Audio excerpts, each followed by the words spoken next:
بسم الله والصلاة والسلام على رسول الله صلى الله عليه وسلم. السلام عليكم ورحمة الله وبركاته. هداية المستفيد في أحكام التجويد بميل رئيسي تزجاجج أتر على كتاب يتمامار النجنيالن ባለፉት ትምህርቶቻችን ላይ ኑነ ሳኪናህ ወተንዊን ሁክም የመጀመሪያ የሆነውን ኢዝሃርን እንዲሁም ሁለተኛ የሆነውን ኢድጋምን አይተናል። በዛሬው ትምህርታችን ከዛ የሚቀጥለው የሆነውን ሶስተኛው ሁክምን አልኢቅላብን የምንመለከት ይሆናል። ወደ ኪታባችን እንመለስና ሲን ሱአል ማ ሐዱል ኢቅላብ የኢቅላብ ማብራሪያው ምንድን ነው? ሉገተን በቋንቋ ደረጃና ወስጢላሐን በተጅዊድ ምሁራኖች በተጅዊድ ዑለሞች ማብራሪያው ኢቅላብ ማለት ምን ማለት ነው ብለው ጀመሩ።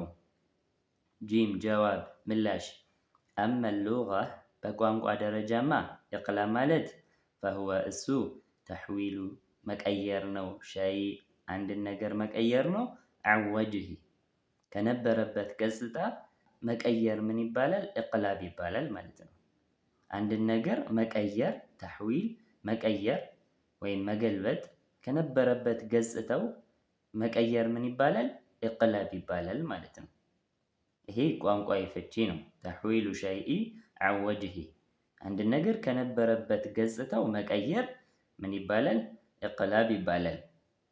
ወአማ እስጢላሐን በተጅዊድ ምሁራኖች ማብራሪያ ደግሞ ፈሁወ እሱ ጀዕሉ ሐርፊን አንድን ፊደል ማድረግ ነው። መካነ ሐርፊን አኸር በሌላ ፊደል ቦታ ላይ አንድን ፊደል ማድረግ ነው፣ መተካት ነው ማለት ነው። አንድን ፊደል በአንድ ፊደል ቦታ ላይ ማድረግ ምን ይባላል? ኢቅላብ ይባላል።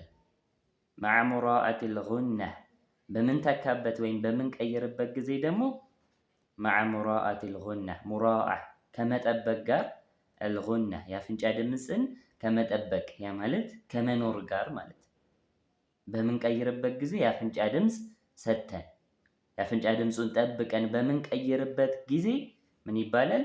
ኢቅላብ ይባላል ማለት ነው። ወአማ እስጢላሐን መለስ እንበልና በተጅዊድ ምሁራኖች ማብራሪያ ፈሁወ እሱ ጀዕሉ ሐርፊን አንድን ፊደል ማድረግ ነው። መካነ ሐርፊን አኸር መካነ ቦታ ሐርፊን አኸር በሌላ ፊደል ቦታ ላይ አንድን ፊደል ማድረግ ነው። መቀየር ወይም መተካት ምን ይባላል? ኢቅላብ ይባላል ማለት ነው። በምንቀይርበት ወይም በምንተካበት ጊዜ መዓ ሙራአቲል ጉነህ ጉናን ከመጠበቅ ጋር የአፍንጫ ድምፁ ከመኖሩ ጋር አለ። ኸይር አሁን ይሄን ሀሳብ ይሄን ትንተና ወደ ትምህርታችን ስናመጣው ኑን ሳኪናህን ወይም ተንዊንን መቀየር ነው። በማን ነው የምንቀይረው? በሚም ነው የምንቀይረው። ኑን ሳኪናህን ወይም ተንዊንን በሚም እንቀይራለን። ስንቀይር ግን ሙራዓቲል ጉና ብሎናል። የአፍንጫ ድምፁ ከመጠበቅ ጋር ከመኖሩ ጋር የአፍንጫ ድምፁ ይኖራል። መኖር ብቻ ሳይሆን ደግሞ ይረዝማልም ጭምር ረዘም እናደርገዋለን። ኢቅላብ በምናደርግበት ጊዜ ኑን ሳኪናህን ወይም ተንዊንን ወደ ሚም ከቀየርን በኋላ የአፍንጫ ድምጿን ረዘም እናደርገዋለን፣ በደንብ እናረዝመዋለን። ይህ ሂደት ምን ይባላል? ኢቅላብ ይባላል ማለት ነው። ኸይር በዚህ መልኩ የምናነበው መቼ ነው ወደሚለው እንምጣ። ሲን ሱአል ከም ሑሩፉል ኢቅላብ ኢቅላብ ፊደል ስንት ናቸው አሉ። ጂም ምላሽ ሐርፉ ዋሂድ አንድ ፊደል ነው። የኢቅላብ ፊደል አንድ ፊደል ነው። ወሁወ እሱም አልባ ባ ፊደል ነው። የኢቅላብ ፊደል ማን ነው? አንድ ፊደል ነው። እሱም ደግሞ ባ ነው። ከኑን ሳኪናህ ወይም ከተንዊን በኋላ አንድ ፊደል ባ ከመጣ ኢቅላብ እናደርጋለን ማለት ነው። ያ ማለት ኑን ሳኪናህን ወይም ተንዊንን ወደ ሚም እንቀይራለን። ከቀየርን በኋላ ረዘም ያለ አፍንጫ ድምፅ እንሰጣለን። ያ ምን ይባላል? ኢቅላብ ይባላል። በዚህ መልኩ የምናደርገው መቼ ነው? ከኑን ሳኪናህ ወይም ከተንዊን በኋላ አንድ ፊደል ባ ከመጣች ነው ማለት ነው። ኸይር በምሳሌ በደንብ ግልጽ ይሆናል።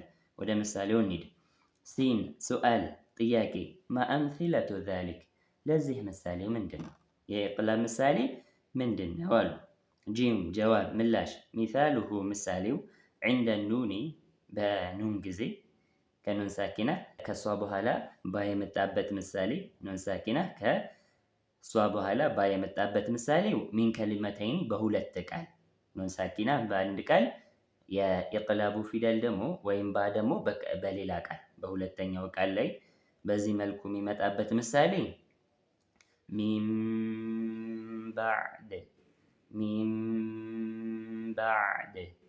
በዚህ መልኩ ሚን ብናቆም እዚች ጋር ሚን ብለን ነበር የምናቆመው። ኑን ስኩና ነበር የምትወጣው ሚን የኑን ሳኪና ድምጿ ሚን የሚለው ድምፅ ወደ ምን ይቀየራል? ወደ ሚም ይቀየራል ማለት ነው። ሚን የነበረው ሚም ሚም አይዋ። በዚህ መልኩ እንቀይራለን። ከዛ ረዘም ያለ አፍንጫ ድምፅ እንሰጠዋለን። ሚም ሚም ኑና ኑን ሳኪና ወደ ሚም ተቀየረች፣ ወደ ሚም። ከዛ ደግሞ ረዘም ያለ አፍንጫ ድምፅ ሰጠናት። ሚም ባዕድ ሚም ባዕድ። በዚህ መልኩ ማለት ነው። ይሄ በሁለት ቃል ነው።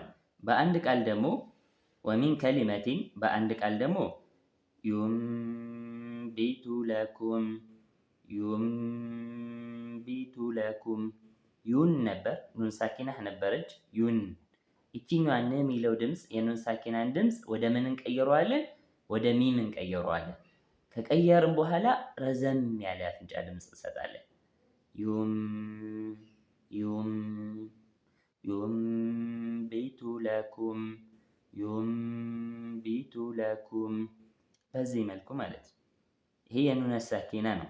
ወሚሳሉ ተንዊን የተንዊን ምሳሌ ደግሞ ሰሚዑን በሲር ሰሚዑን በሲር። ሰሚዑን ነበር ሰን ብናቆም ሰሚዑን ነበር። የኑን ሳኪና ድምፅ የሚለው ድምፅ ነበር የሚወጣው። ይሄ ድምፅ ወደ ምን ቀየር ነው? ወደ ሚም ቀየር ነው። ከቀየርም በኋላ ሰሚዑን ቀየር ነው። ከቀየርም በኋላ ደግሞ ረዘም ያለ አፍንጫ ድምፅ ሰጠን። ሰሚዑን ሰሚዑን ሰሚዑን በሲር። በዚህ መልኩ ማለት ነው። አሊሙን ቢማ ፒዲኤፋችሁ ላይ እዚች ጋር ሰሚዑን በሲር ብሎ እዛው ቀጥሎ ነው አሊሙን ቢማ ካኑ የሚለው። ለዩት፣ የጽሁፍ ስህተት ነው። ሁለት ምሳሌ ለመስጠት ያክል ነው እንጂ የተያዘ አንቀጽ ሆኖ አይደለም። ሰሚዑን በሲር ለብቻ፣ አሊሙን ቢማ ካኑ ለብቻ። ኸይር አሊሙን ቢማ ካኑ አሊሙን ቢማ ካኑ ብናቆም አሊሙን ነበር፣ የኑን ሳኪና ድምፅ ነበር። ይችኛዋ ኑን ሳኪና ድምፅ ወይም ን የምንለውን ድምፅ ወደ ሚም እንቀይረዋለን። አሊሙም። ከዛ ረዘም ያለ አፍንጫ ድምፅ እንሰጣለን። አሊሙም አሊሙም አሊሙም ቢማ ካኑ። በዚህ መልኩ ማለት ነው። ይሄ ምን ይባላል? ኢቅላብ ይባላል ማለት ነው። ኸይር እዚች ጋር ኪታባችን ላይ ያልተጠቀሰው ኑን ሳኪና ወይም ተንዊን ቁርአን ላይ ኢቅላብ በሚሆንበት ቦታ ላይ ሚም ምልክቷ ትቀመጣለች። ኑን ሳኪና ላይም ተንዊን ላይም ሚም ምልክቷ ትቀመጣለች። ኑን ሳኪና ወይም ተንዊኑ ኢቅላብ በሚሆንበት ቦታ ላይ ማለት ነው። ስለዚህ ቁርአንን ስንቀራ ሚም ምልክቷን ካገኘን ኢቅላብ አድርገን እንቀራለን ማለት ነው።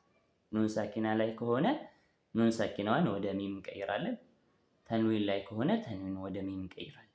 በዛ መልኩ ቁርአን ላይ ቀለል አድርጎ አስቀምጦታል። ሚም ምልክትን ያስቀምጠበታል ማለት ነው። ጠቅለል ስናደርገው ከኑን ሳኪና በኋላ ወይም ከተንዊን በኋላ አንድ ፊደል ባ ከመጣች ኑን ሳኪና ወይም ተንዊንን ወደ ሚም እንቀይራለን።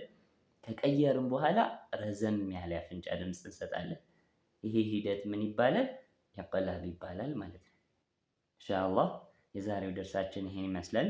ቀጣዩ ክፍል ኢኽፋ ሰፋ ያለ ክፍል ስለሆነ ራሱን የቻለ ክፍል ይፈልግብናል።